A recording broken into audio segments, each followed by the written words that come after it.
গেল ৪ বছর আগে ১ কেজি ইলিশ ১,০০০ টাকায় মিললেও তা এখন ৩,৫০০ থেকে ৪,০০০ টাকায় বিক্রি হচ্ছে।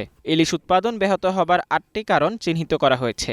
এর মধ্যে ডুবোচরের কারণে নাব্যতা সংকট, নদীর পানি দূষণ, মা ইলিশ নিধন, ঝাটকা ইলিশ নিধন, কারেন্ট জালের ব্যবহার, সাগরে ট্রলিং জাহাজ দিয়ে মাছ ধরা, ৬.৫ সেন্টিমিটারের কম জাল ব্যবহার ও অতি আহরণ।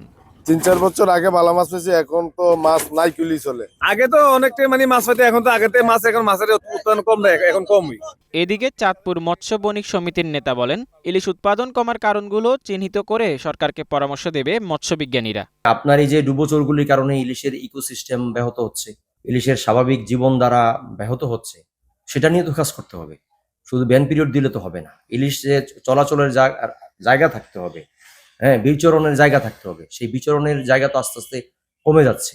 গেল ২ অর্থ বছরে ইলিশ উৎপাদন কিছুটা হ্রাস পেয়েছে। বিগত ২ অর্থ বছরে কিছুটা ইলিশের উৎপাদন কমেছে। আমরা এটা বিভিন্ন কারণ জানি যে নদীর নাব্যতা হ্রাস, পরিবেশ দূষণ সহ বিভিন্ন কারণেই বিগত ২ বছরে ইলিশের উৎপাদন কিছুটা কমেছে।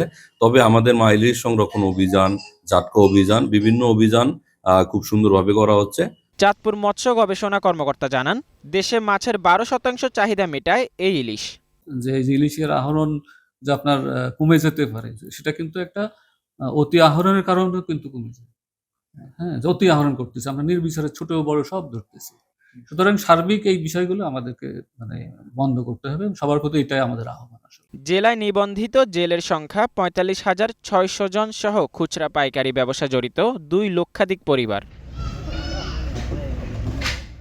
Mozammel Hossain, green TV, news desk.